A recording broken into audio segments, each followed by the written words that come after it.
O Senhor esteja convosco. Ele está no meio de nós. Proclamação do Evangelho de Jesus Cristo segundo João. Glória a vós, Senhor. Aquele que vem do alto está acima de todos. O que é da terra pertence à terra e fala das coisas da terra. Aquele que vem do céu está acima de todos. Dá testemunho daquilo que viu e ouviu, mas ninguém aceita o seu testemunho. Quem aceita o seu testemunho atesta que Deus é verdadeiro. De fato, aquele que Deus enviou fala as palavras de Deus, porque Deus lhe dá o Espírito sem medida. O Pai ama o Filho e entregou tudo em sua mão. Aquele que acredita no Filho possui a vida eterna. Aquele, porém, que rejeita o Filho não verá a vida, pois a ira de Deus permanece sobre ele. Palavra da salvação. Glória a vós, Senhor. Caríssimo Padre Felipe Carvalho, amados irmãos e irmãs, aquele que acredita no Filho possui a vida eterna. O Filho Jesus, pela sua morte e a sua ressurreição, deu-nos a possibilidade de retornarmos àquela vida de comunhão com Deus que tínhamos perdido a partir do pecado de Adão. Mas, como se diz em Romanos no capítulo 5, aquilo que pelo ato de um único homem, Adão, fez com que reinasse a morte sobre este mundo, também pelo ato de um só homem, pela sua graça, pelo seu dom, Jesus Cristo, a vida reinará sobre as nossas vidas. A palavra aqui falada pelo próprio João Batista é o anúncio para os nossos corações de que nele, em Jesus Cristo, nós encontraremos a vida, porque ele é o caminho que nos conduz até o Pai. Não há outro caminho que nos levará até o Senhor. Ele é o caminho, Ele é a verdade, Ele é a vida. E como eu estou aqui falando diretamente para pessoas que são católicas ou ao menos são cristãs, eu gostaria de dizer que como que nós podemos rejeitar ou assumir o Cristo da vida na nossa história? Nesse contexto onde se falava para os judeus, onde também se falava para pagãos, é fácil de entender que aceitar o Cristo é aceitar o seu ensinamento, é crer que Ele é Deus e etc. Mas e para nós? Nós que já somos cristãos, nós que já temos uma vida de fé, nós que já cremos na divindade de Jesus, o que é aceitar o seu testemunho? Nós estamos num tempo difícil que inviabiliza muitas vezes o nosso estar na igreja, mas falando de um modo geral, aceitar o testemunho do Senhor é buscá-lo em todas as formas que a igreja nos proporciona. Jesus, Ele é o pão da vida. Se eu quero ter a vida no meu coração, se eu quero preencher o meu coração com aquilo que é do céu, com aquilo que é do alto, que vem do próprio Deus, é necessário, é urgente que eu abra o meu coração e me disponha a participar do sacramento, a participar da Santa Missa, onde recebemos o pão da vida.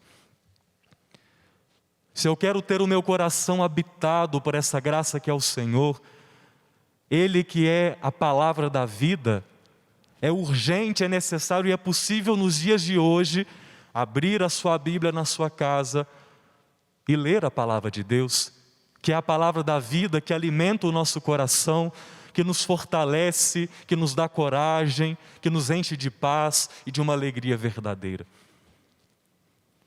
Perceba então que enquanto cristão católico eu posso aceitar o testemunho do Senhor ou não.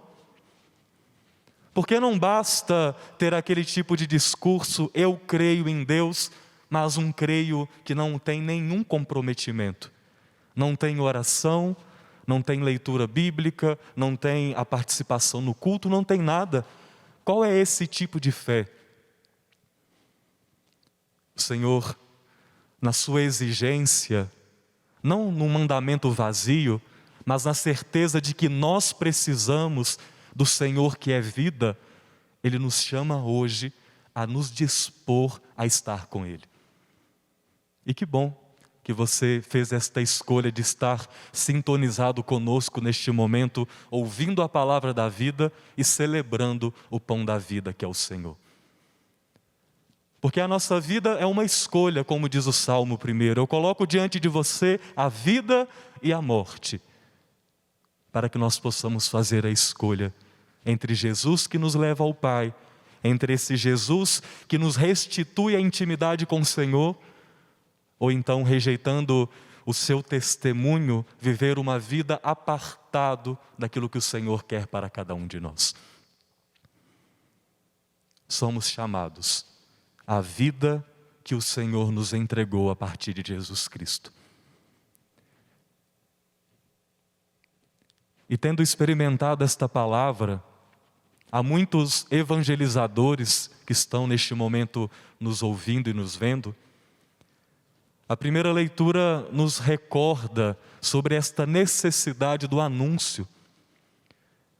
Porque, veja só, eu lembro, por exemplo, da primeira carta de João, quando ele diz, a exemplo desse testemunho de Jesus Cristo, João, o evangelista, diz assim: aquilo que nós vimos e aquilo que nós ouvimos do verbo da vida, nós testemunhamos para vocês, para que vocês tenham comunhão conosco.